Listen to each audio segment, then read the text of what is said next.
Le marketing. Une fois qu'on a travaillé sur notre positionnement professionnel, qu'on sait quel type de professionnel on veut être, ce qu'on veut proposer, il va falloir définir les prospects. Alors vous avez déjà défini vos clients types, on va dire. Est-ce que c'est plus des femmes, des hommes, des enfants, des personnes âgées, des sportifs, voilà. Ensuite, on va essayer de définir plus précisément les prospects. L'objectif, c'est de savoir ensuite où les trouver, ou plutôt où est-ce que eux vont nous trouver sur notre route et comment ils vont arriver jusqu'à nos prestations de massage bien-être. Donc, définir les prospects, il y a une façon de travailler qui fonctionne plutôt bien. C'est de définir le profil, le persona de notre client idéal. Donc là, par exemple, j'ai choisi Julie, c'est une femme. Elle est mariée. Elle a 2 enfants qui ont 3 et 6 ans. Elle travaille à l'hôpital local. Elle passe des soirées avec ses amis. Elles ont une quarantaine d'années. Elle fait de la Zumba en club toutes les semaines. Vous pouvez donner autant de précision que vous voulez.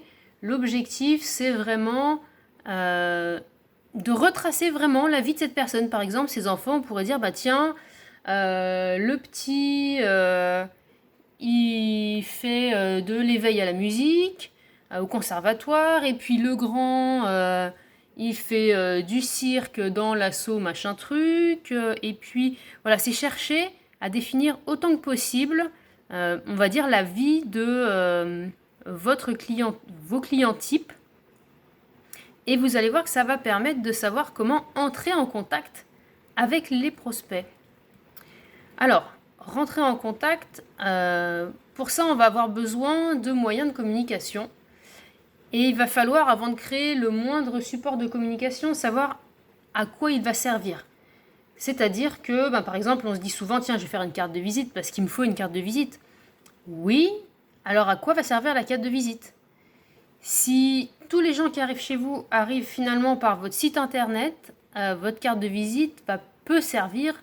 Ils pourront la prendre une fois chez vous, peut-être pour la garder ou la réutiliser, mais c'est pas forcément le premier moyen d'entrée pour que les gens arrivent chez vous. Par contre, si vous savez que il y a des professionnels qui sont prêts à vous recommander et qui ont eux chez eux un espace pour mettre les cartes de visite, je donne un exemple au hasard, des professionnels qui recommandent, là c'est intéressant de faire une carte de visite. Pareil pour les flyers, pareil pour le site internet, pareil pour tout en fait. En fonction de à quoi va servir le support, je vais le créer différemment. Et bien sûr, mes supports doivent être en adéquation avec mon positionnement professionnel, avec mon image. Si par exemple j'ai choisi de faire que des prestations de luxe, le papier recyclé, c'est pas forcément la bonne idée pour les flyers. Par contre, si je me positionne avec des valeurs, par exemple, l'écologie, c'est hyper important dans les valeurs que j'ai définies, mettre en avant que j'utilise, des huiles essentielles bio et utiliser, là, cette fois-ci, du papier recyclé, mais où ça se voit vraiment que c'est du papier recyclé qui fait vraiment effet naturel, là, peut-être que ça a du sens. En tout cas, il faut que vos supports soient en adéquation avec votre positionnement. Donc les supports papier. Donc quelle qualité pour quelle image, comme on vient de le dire. Ensuite on a la fameuse carte de visite, si c'est pour laisser les coordonnées en présentiel. Pareil, avant de créer la carte de visite, c'est intéressant de se demander qu'est-ce que je vais créer comme support. Parce que si après je crée un site internet et que j'ai pas mis les coordonnées ou le flashcode du site internet sur la carte, c'est peut-être dommage. Si je fais un Facebook par exemple, peut-être que je voulais le mentionner ou pas. Si finalement je fais que du domicile ou si j'ai quand même une salle, j'aurais peut-être pas indiqué la même chose sur la carte de visite. Donc c'est intéressant de réfléchir de façon globale et pas forcément foncer tête baissée, sous peine de devoir refaire des supports. Peut-être que je vais utiliser des flyers. Dans ce cas-là, est-ce qu'ils seront en dépôt en libre service ? Est-ce qu'ils iront plutôt dans du tractage boîte aux lettres ? La qualité sera pas forcément la même, la quantité pas forcément non plus la même. Est-ce que je vais utiliser plutôt qu'un flyer, un dépliant style un triptyque pour apporter plus d'informations complémentaires? Et pareil, qu'est-ce que je vais marquer dessus? Si je marque le tarif, attention, il sera peut-être plus facilement évolutif. Alors que sur un site internet, ce sera peut-être évolutif. Est-ce que je mets un petit papier à l'intérieur qui sera amovible dans mon triptyque, où il y aura juste les tarifs, et puis si je change de tarif, je changerai le papier? Est-ce que je mets pas les tarifs et que je mets voir sur le site internet? Voilà, il y a beaucoup de questions à se poser, il n'y a pas de bonne ou mauvaise réponse, mais réfléchir de façon globale va drôlement aider. Ensuite, donc, les supports papier, on en a encore plein d'autres bien sûr, hein. Et puis, vous avez des supports atypiques, hein. J'ai mis les supports papier en pensant les impressions, mais vous pouvez faire, je sais pas, une impression sur des sacs en tissu, sur votre t-shirt. De la même façon, vous pouvez très bien, hein, mettre un support de com sur votre voiture, enfin voilà, hein. Tout est à réfléchir. Ensuite, dans les grandes catégories, vous avez les supports digitaux. Donc là, on a le fameux site internet qui est pas obligatoire, mais quand même, une présence sur internet maintenant, c'est quand même assez utile, même si on vous recommande quelqu'un, que vous avez sa carte de visite, souvent vous avez envie maintenant, les gens ont envie, hein, de jeter un coup d'œil supplémentaire avant de téléphoner pour prendre un rendez-vous. Donc le site internet, si vous en faites un, c'est intéressant de savoir à quoi il va servir. Est-ce que c'est un site qui va juste donner des informations complémentaires, comme on vient de le dire, quelqu'un qui a déjà entendu parler de vous, qui tape l'adresse de votre site pour vous retrouver et avoir des informations complémentaires, ou est-ce que c'est un site internet pour que les gens vous trouvent via un moteur de recherche? Le site ne va pas forcément se créer de la même manière, parce que s'il faut qu'on vous trouve via un moteur de recherche, il va peut-être falloir qu'il y ait un référencement. Alors que si c'est plutôt un site vitrine, c'est-à-dire on a déjà connaissance de votre existence et on vous recherche uniquement pour vérifier l'adresse, relire un mot sur vous ou regarder les tarifs, là, il n'y a pas forcément besoin de référencement, il faut juste avoir une présence sur Internet. Alors, on trouve tous les prix, hein, si vous faites faire votre site Internet. Ce qui est intéressant quand même, c'est d'avoir nous-mêmes la main sur le site Internet, qu'on les fait nous-mêmes ou qu'on les fait faire, parce que dès qu'on va vouloir modifier une prestation, ou rajouter une prestation, sinon il faut passer par le concepteur. Après, voilà, ça peut être aussi un choix, hein, de ne pas s'embêter avec ça et d'avoir quelqu'un qui gère cette partie-là et lui demander de rajouter telle ou telle chose. Ensuite, on a la partie réseaux sociaux. Est-ce qu'on veut être sur les réseaux sociaux? Est-ce qu'on ne veut pas? Si on veut, sur quel réseau social on va être? Sachant que ils ont chacun leurs caractéristiques. Il y en a qui sont plus professionnels, d'autres plus personnels. Il y en a où il y a plus les jeunes, d'autres plus les personnes un peu plus âgées. Voilà, il faut aller chercher, si vous prenez un réseau social, être sur tous les réseaux c'est compliqué, faut aller chercher les réseaux où vous allez retrouver votre public cible. À quoi vont servir les réseaux sociaux? Les réseaux sociaux, est-ce que c'est pour vous faire connaître, faciliter le bouche à oreille avec les gens qui vont partager vos informations autour d'eux? Est-ce que c'est pour fidéliser vos clients, c'est-à-dire c'est des gens qui ont déjà connaissance de vous, qui sont déjà venus se faire masser chez vous, mais du coup pour leur redonner des infos et puis qui pensent peut-être à revenir ou à offrir un bon cadeau? Ensuite, sur les supports digitaux, vous avez aussi les envois d'emails. Vous pouvez vous construire un fichier contact. Donc, vous pouvez déjà prendre les coordonnées des gens qui viennent se faire masser, mais aussi récupérer les coordonnées. Par exemple, si vous êtes sur un marché, vous pouvez mettre un jeu concours et puis les gens, il y a un massage à la clé à gagner. Les gens laissent leurs coordonnées dans la boîte et puis il y en a un qui sera tiré au sort. La boîte, elle peut être mise, je sais pas, à la boulangerie du coin, là où vous allez identifier que votre client cible peut passer. En tout cas, ça peut être intéressant de se constituer ce fichier contact d'email pour relancer les gens quand vous avez une période de creux. Alors, il ne faut pas les relancer de cette façon-là, bien sûr, il faut toujours trouver quelque chose d'intéressant à écrire. Donc par exemple, ce mois-ci, il va y avoir une super offre ou mise en place d'un nouveau massage, d'une nouvelle prestation, venez découvrir, ou voilà, qu'il y ait quelque chose à dire, ce soit pas juste, rappelez-vous de venir vous faire masser, quoi. Donc c'est pas toujours facile de trouver du contenu intéressant à partager. Et enfin, ce qui marche le mieux au final, c'est de créer du lien pour le massage. C'est vraiment ça, il faut que les gens ils vous voient et ils vous revoient. Donc selon si vous êtes plutôt en ville ou à la campagne, c'est pas de la même façon que ça se passe, bien évidemment.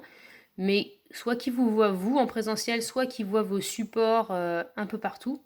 En tout cas, il faut réussir à être vraiment présent sur le secteur où vous voulez travailler, que ce soit un secteur géographique ou que ce soit, par exemple, avec les sportifs. Il faut être présent sur tous les événements sportifs pendant quelques mois pour que vraiment les gens vous aient vu et revu et ensuite enregistrent votre présence et vous deveniez un peu une référence.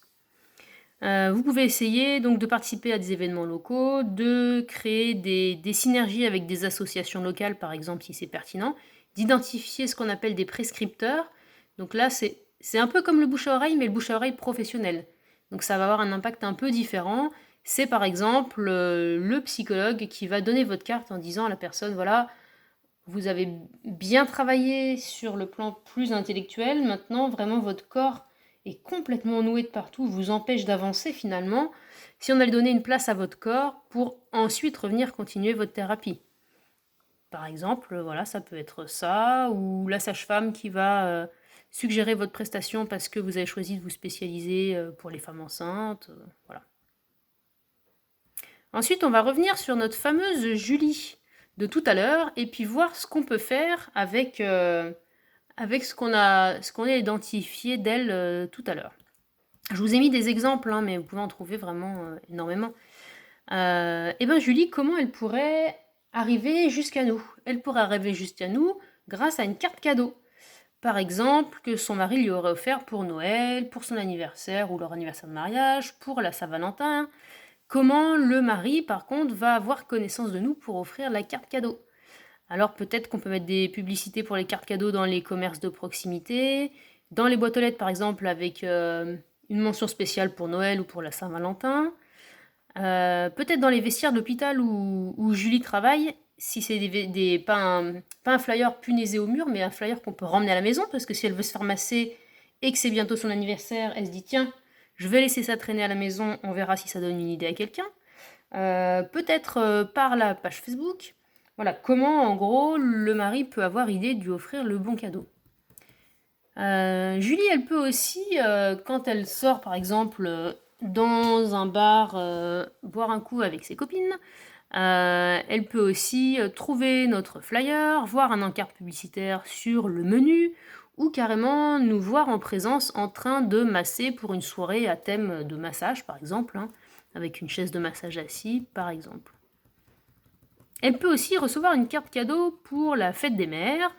Donc là c'est pareil, faut aller faire de la com pour que ça arrive jusqu'à cette carte cadeau. Donc ça peut être dans les boîtes aux lettres une pub sur penser à la fête des mères. Ça peut se retrouver dans les commerces proches de l'école par exemple. On peut aussi par exemple faire un partenariat avec la kermesse de l'école. En fait elle a des enfants donc elle va être présente à la kermesse de l'école.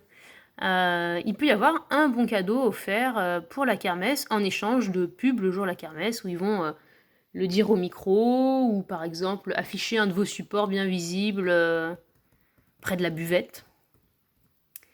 On peut aussi faire un partenariat avec le comité d'entreprise de l'hôpital. On peut être présent pour des temps massage en entreprise ou alors on peut proposer des bons de réduction massage dans un panier cadeau de retraite ou de naissance ou quelque chose qui sera offert, même si Julie va pas prendre sa retraite, sa collègue qui va prendre sa retraite, elle va se faire masser et elle va en parler après. Elle va en parler à ses anciennes collègues en disant wow, c'est génial le truc que vous m'avez offert, voilà. On peut aussi faire un partenariat avec le comité d'entreprise pour que les gens de cette entreprise aient une réduction quand ils viennent se faire masser chez nous, et du coup ils voient l'information. Je peux aussi, par exemple, aller mettre dans la boulangerie qui est proche de l'hôpital ou proche de l'école, je me dis que c'est là qu'elle va peut-être chercher son pain, mettre une boîte je concours pour gagner un massage en échange des coordonnées. Comme ça, moi je me fais une liste d'emails de gens qui a priori aiment le massage, sinon ils n'auraient pas pris le temps de remplir le bulletin. Et du coup, je me dis que je vais peut-être tomber sur Julie. Je peux être présente pour la fête du club de Zumba, pour faire des démos de massage, pour être vue. et puis demander en échange un partenariat où les actualités de ma page Facebook vont être partagées par le club de Zumba, par exemple. Et c'est presque infini, il faut trouver comment toucher nos clients cibles. Et enfin, il va falloir ensuite fidéliser les clients. Parce que une fois que la personne elle est venue, ce serait bien qu'elle puisse revenir, ce serait bien qu'elle parle des prestations autour d'elle, ou peut-être qu'elle offre un bon cadeau. Donc il faut que je réussisse à trouver des façons pour qu'elle se souvienne de moi. Je peux lui avoir demandé sa date de naissance et lui envoyer une réduction la semaine ou le mois de son anniversaire. Je peux proposer une carte de fidélité avec une réduction après X séances. L'idée, c'est d'avoir une carte de fidélité matérialisée pour qu'elle la garde bien chez elle et qu'elle la voie de temps en temps. Je peux aussi avoir une carte, plusieurs massages que je vends, donc ça revient moins cher. Une fois qu'on a payé 3 massages, on va rarement, avec une date de péremption, on va rarement oublier d'aller faire les 2 autres, ce serait dommage. Et puis je peux aussi lui envoyer un petit rappel, vous avez déjà 2 massages payés, profitez-en. Je peux envoyer des emails avec du contenu intéressant. Et là, je vous laisserai regarder 2 tableaux qui peuvent être intéressants pour s'organiser. Un qui va récapituler les types de prestations, les personnes cibles, les tarifs, et puis les façons de toucher ces personnes. Et puis un qui s'appelle plan d'action, qui peut vous permettre de vous organiser, parce qu'en fait, il va y avoir énormément de choses en route en même temps. Et par exemple, si vous vouliez mettre des flyers dans les boîtes aux lettres pour Noël et que vous y pensez 2 semaines avant Noël, c'est peut-être un peu loupé, parce que si c'est vous qui allez déposer les flyers, ça prend du temps. Si le flyer, vous vouliez par exemple demander à un graphiste de vous le faire, ça prend du temps aussi. Et puis, faut le temps de le faire imprimer également. Donc, si vous avez marqué flyer pour Noël à déposer dans les boîtes aux lettres à telle date, et là, vous avez colorié les petits onglets à la bonne date. Du coup, vous avez mis une autre ligne, faire imprimer les flyers, tac, telle date. Faire concevoir les flyers, pop, telle date. Trouver un graphiste, telle date. Peut-être que vous avez tout qui est dans l'ordre et vous êtes plus stressé à vous dire « Ah oui, il ne faut pas que j'oublie ce machin, puis ce truc-là. » C'est pareil pour tout, pour préparer un salon du bien-être, pour tout ce que vous allez faire. Souvent, il y a des démarches à faire en amont. Il faut faire les choses dans l'ordre et ça peut vite encombrer l'esprit et encombrer l'emploi du temps. Alors que si c'est noté là, pour le coup, vous savez que vous allez faire les choses dans l'ordre. Voilà. Je vous ai mis quelques contacts peut-être à avoir pour vous accompagner sur la création d'entreprise.